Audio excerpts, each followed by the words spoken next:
Hi అండి. Welcome to store work audio. ఈ కథ మీకు నచ్చినట్లయితే లైక్ చేయండి, షేర్ చేయండి, సబ్స్క్రైబ్ చేయండి.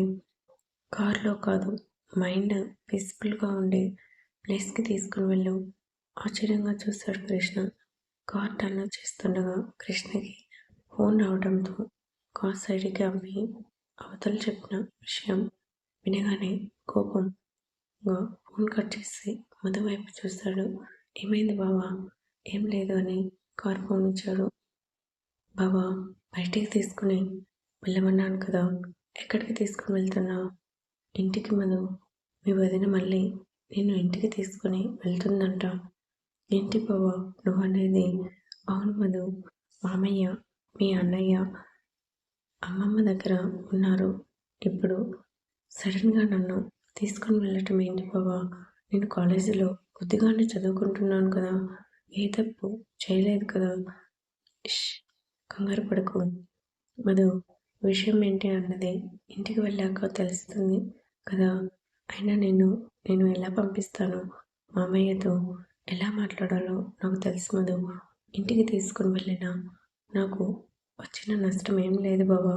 కాకపోతే చదువుకోవడానికి టైం ఉండదని నా బాధ, అంతే. చూద్దామని కార్ కొనిచ్చాడు. మధు మనసంతా గందరగోళంగా మారింది.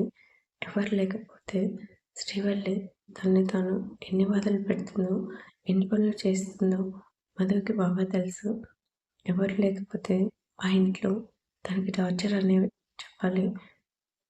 కాసేపటికి కారు ఇంటి ముందు ఆగటంతో మధు కారు దిగి లోపలికి వచ్చింది. హాల్లో కూర్చొని ఉన్న ప్రభాకర్ గారు, అక్షయ్ మధుని చూడగానే ముఖాలు పక్కకు పెట్టారు. ఎలా ఉన్నారు అన్నయ్య? బాగున్నారా నాన్న? ఎంతో ఆప్యాయంగా పలకరించింది మధు.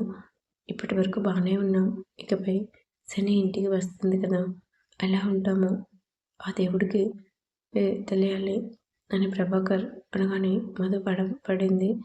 మధు అంటే అంత ఇష్టం లేనప్పుడు ఇప్పుడు తనని ఇంటికి తీసుకుని వెళ్ళటం ఎందుకు? శని ఏదో ఇక్కడే వదిలేయండి మామయ్య, కోపంగా అన్నాడు కృష్ణ. నీకు తెలియదు కృష్ణ, మధుని చూసి జాలిపడకు. అది పుట్టి ఏం సాధించింది? కన్న తల్లిని కడుపును పెట్టుకున్న పాపిష్టిది.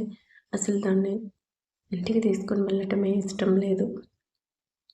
శ్రీవల్లి ఎప్పుడు కడుపుతో ఉంది, తనకి తోడుగా ఉంటుందని మధుని తీసుకెళ్తా అని వచ్చాను. ఏంటి వదిన ప్రెగ్నెంటా అన్నయ్య? ఆనందంగా అడిగింది మధు. అవును, తనకి బయట వాళ్ళు చేసే వంట నచ్చదు. నువ్వు చేస్తేనే తింటుంది. నేను నాన్న పొద్దునగా బయటకు వెళ్ళి సాయంత్రం ఇంటికి వస్తాం. అప్పటి వరకు వదిన ఒంటరిగా ఏం ఉంటుంది? తనకి నువ్వు తోడుగా ఉంటావని ఇక్కడికి వచ్చాం అన్నాడు అక్షయ్. మధుకి ఆనందం అంతా ఇంత కాదు. వదిన ప్రెగ్నెంట్గా ఉంటే నేను ఎందుకు చూడను అన్నయ్య? నేను చూస్తానో లేదో నీకు తెలియదా? నేను ఇప్పుడే మీతో పాటు వస్తానన్నయ్య. మధు మాటలకి అక్షయ్ ముఖం వెలిగిపోయింది. భువన, కృష్ణ ఇద్దరు షాక్గా చూస్తారు. ఏంటి మధు వెళ్తానంటున్నావు? వదిన కడుపుతో ఉంది కదా నానమ్మ, తనకి మాత్రం ఎవరున్నారు? ఉన్నది మనమే కదా. ఎన్ని రోజులు ఇక్కడ ఉన్నావో లేదో, కనీసం తిన్నావో లేదో అని ఒక్కరు కాకపోతే ఒక్కరు కూడా చూడటానికి రాలేదు. ఇప్పుడు మీ వదిన మనిషి కావాలి కాబట్టి మీ అన్నయ్య నిన్ను తీసుకుని వెళ్ళటానికి వచ్చాడు.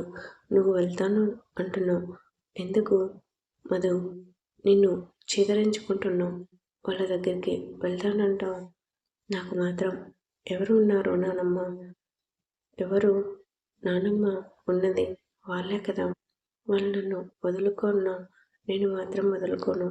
నాకు నా అన్న నలుగురు కావాలి నానమ్మ. చూసావా, అది నీ కూతురు అంటే. మధు వస్తానన్నా నేను పంపించాను ప్రభా. అమ్మ, అవును, అక్కడ పని అంతా నా మనమరాలు చేయాలి. ఇంకా నీ కోడలు మంచమెక్కి కూర్చుంటుంది. కనీసం తాగిన గ్లాస్ అయినా సింక్లో వేయదు. ఇల్లంతా చక్కపెట్టి అది కాలేజీకి వెళ్ళాలంటే మాటలు కాదు. అందుకే నేను వదిలిని పంపించాను నానమ్మ. మా ఆవిడ కడుపుతో ఉంది కదా, ఆ మాత్రం చాలా కూడా లేదా నీకు? పెళ్ళాం మీద ఉన్న జాలి, దయ, ప్రేమ నీ చెల్లి మీద ఎందుకు లేదురా? డబ్బుకి కొదవలేదు. బయట పని చేసే వాళ్ళు ఉన్నారు కాబట్టి మనుషుల్ని పెట్టుకోండి అంతే.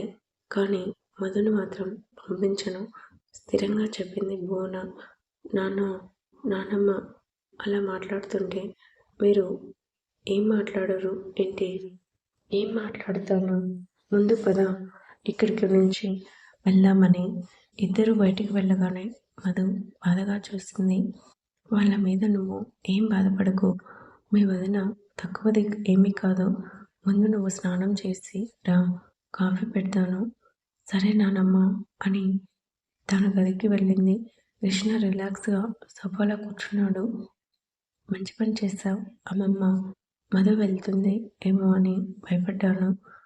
ఆ పిచ్చిదానికి చాలా ఎక్కువ అని నాకు తెలుసు కదరా, అందుకే నేను మాట్లాడాను. కూర్చో, కాఫీ తెస్తాను. సరే అమ్మమ్మ అని ఫోన్ చూసుకున్నాడు. ఫ్రెష్ అయ్యి బయటకు వచ్చింది మధు.